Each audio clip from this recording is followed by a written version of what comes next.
గమనించండి. కీర్తన భాగంలో నుంచి, పరిశుద్ధ గ్రంథంలో నుంచి, కీర్తన భాగంలో నుంచి దైవ సన్నిధానంలో కొన్ని మాటలను మనం ధ్యానం చేద్దాం. ప్రియ దేవుని సంగమా, 101వ కీర్తన ధ్యానం చేద్దాం.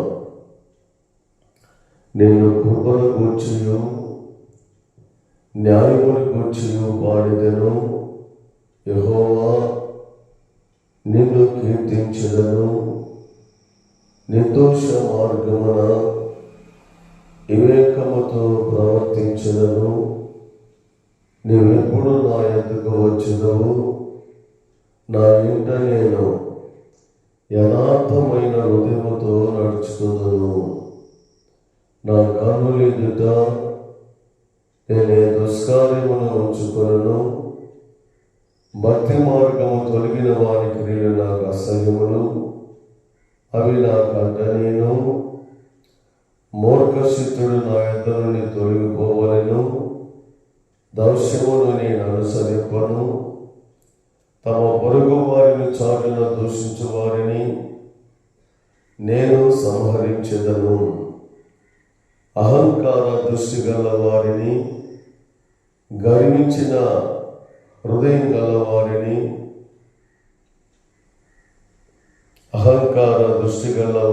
గర్వించిన హృదయం గల వారిని నేను సహింపను. నా యొద్ద నివసించినట్లు దేశములో నమ్మకస్తులైన వారిని నేను కనిపెడుచున్నాను. నిర్దోష మార్గమునందు నడుచువారు నాకు పరిచారకులగుదురు. మోసం చేయవాడు నా ఇంట నివసింపరాదు. అబద్ధములాడువాడు నా కళ్ళెదుట నిలవడు. యెహోవా పట్టణములో నుండి పాపం చేయవారందరిని నిర్మూలన చేయుటకై దేశమందలి భక్తిహీనులందరినీ ప్రతి ఉదయమున నేను సంహరించెదను. గమనించండి ప్రియ దేవుని సంగమా, దేవుని బిడ్డలారా, ప్రభు యొక్క నామాన్ని బట్టి కీర్తనాకారుడైనటువంటి దావీదు శ్రేష్టమైనటువంటి మాటని ఇక్కడ రాస్తూ ఉన్నాడు. కీర్తనగా పాటలతో మాటలుగా మాట్లాడుకుంటూ ఆ మాటలనే కీర్తనగా మరి ధ్యానం చేస్తూ ఒంటరిగా ఉన్నప్పుడు కానీ, సర్వ సమాజంలో ఉన్నప్పుడు కానీ ప్రభు దగ్గర విజ్ఞాపన చేసేటటువంటి వ్యక్తిగా ఉన్నాడు. ఇందులో యొక్క 8వ వచనంలో రాయబడినటువంటి మాట, అందులో నుంచి ఒక మాటను మాత్రం తీసుకొని దేవుని సన్నిధానంలో మనం ముందుకెళ్దాం. ప్రియ దేవుని బిడ్డగా 6వ వచనం మాత్రం చదువుకున్నాం. నా యొద్ద నివసించినట్లు దేశంలో నమ్మకస్తులైన వారిని నేను కనిపెడుచున్నాను. నిర్దోష మార్గమునందు నడుచువారు నాకు పరిచారకులగుదురు అంటున్నాడు. ప్రియ దేవుని సంగమా, దేవుని బిడ్డలారా గమనించండి. ఒక దేశ అధినేతగా ఉన్నటువంటి రాజు అయినటువంటి దావీదు దగ్గర ఒక వ్యక్తి ఉండాలి అంటే, పరిచర్య చేయాలి అంటే, నమ్మకమైనటువంటి వారిని గురించి కనిపెడుతూ ఉన్నాడు. ఎందుకొరకంటే ప్రియులరా, దేశాన్ని పరిపాలన చేసేటటువంటి నాయకుల చుట్టూ కానీ, రాష్ట్రాన్ని పరిపాలన చేసేటటువంటి నాయకుల చుట్టూ కానీ, చుట్టూ సెక్యూరిటీ ఉన్నా, బలగాలు ఉన్నా, ప్రియులరా, సరైనటువంటి కాపుదల లేనటువంటి పరిస్థితిలో మనము గమనిస్తూ ఉంటున్నాం.